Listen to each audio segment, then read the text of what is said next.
Hey, what is going on, guys? So today I'm going to bring you guys a deck profile on a bit of a different one. This one's going to be my Jackpot 7 OTK deck. This I can definitely say is my most casual deck. It's definitely not one that I would look to take to like a regional or a higher up event or even a local really and expect to do well. It's just one of those decks to where if I'm getting bored of my other competitive decks, and I'm getting bored of the meta, or I just really want to like troll somebody by pulling off the Jackpot 7 win condition, I just kind of bust this deck out because for me honestly it's a lot of fun. I really find the Jackpot 7 win condition very unique. It's an interesting challenge to be able to try to pull it off, and if you do, it's very, very satisfying, believe me on that. So that's honestly why I do have this build. As I said, there's a lot of fun. It's just a casual deck. It's not one that you really should expect to win with a lot, but when you do, it definitely is very satisfying. And for this deck profile, since it's more of a casual deck, I'm not going to bother you with showing you guys a side deck. No extra deck is really required because there's not really a time where you really would even have the opportunity to go into it anyway, so not really any reason to show you that. So for this profile, it's just going to be the main deck. So starting off with the deck profile, we have the free Dark Scorpion Burglars. Basically, when he inflicts battle damage to your opponent then chooses one spell card from your deck to send to the graveyard. Basically, you use him. You want to switch control of him over to the opponent, and then try to crash tokens. And you'll see the cards I use as summon tokens later in the deck profile. You want to crash tokens of the Dark Scorpion Burglars, which will trigger Burglars' effect. Burglars will then make you send Jackpot 7.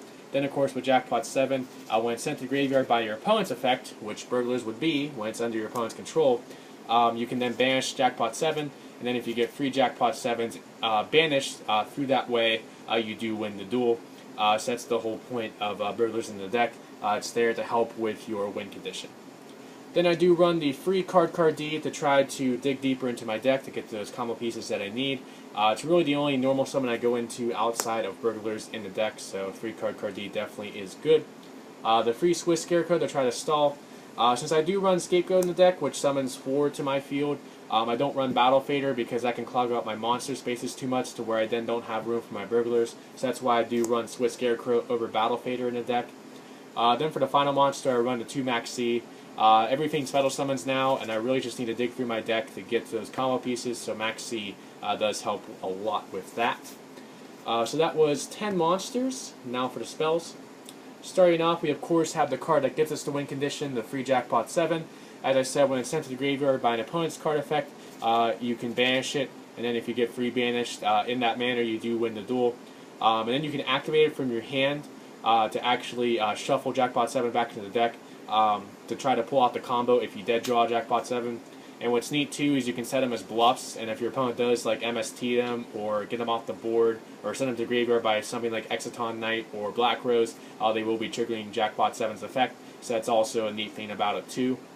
Then I do play the 2 Reinforcement of the Army to search out the free Burglars for the combo. Then for the cards that help me to switch control Burglars over to the opponent, I do have the free Creature Swap. It's pretty useful for the fact that I can actually set my Burglars and then just send my set Burglars over to the opponent. Doesn't really target or affect the monster on the opponent's side of the field or anything, so it's a pretty nifty card that gets around a lot.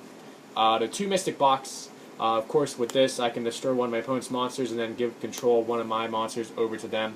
So it's really useful for getting rid of threats like, say, Abyss Dweller, Exciton Knight, Majesty's Fiend, Vanity's Fiend, things like that.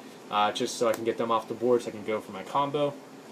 Then for cards that's helped me summon tokens to crash in the Burglars, I do run the free Hippo Carnival, which of course special summons 3 Hippo tokens to my side of the field.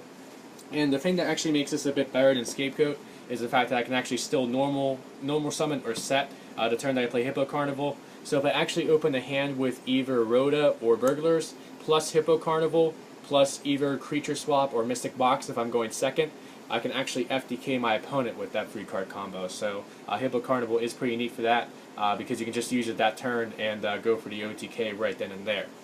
Then I do run the 2 Scapegoat. It just provides that extra token. I can use it for defense sometimes, but if I'm trying to use it to get tokens on board to crash into Burglars, I want to do it during my opponent's end phase, just so I can then next turn normal summon Burglars to go for the combo. Then I do run the free Pod Duality for consistency, along with the free Upstart Goblin just to try to dig deeper into my deck. Then for the final spell, I run the 1-day piece for, of course, drawing and stalling. So that was 22 spells. Now for the final 7 traps. So starting off, we have the Free Threatening Roar to, of course, stop those attacks and keep us in the game.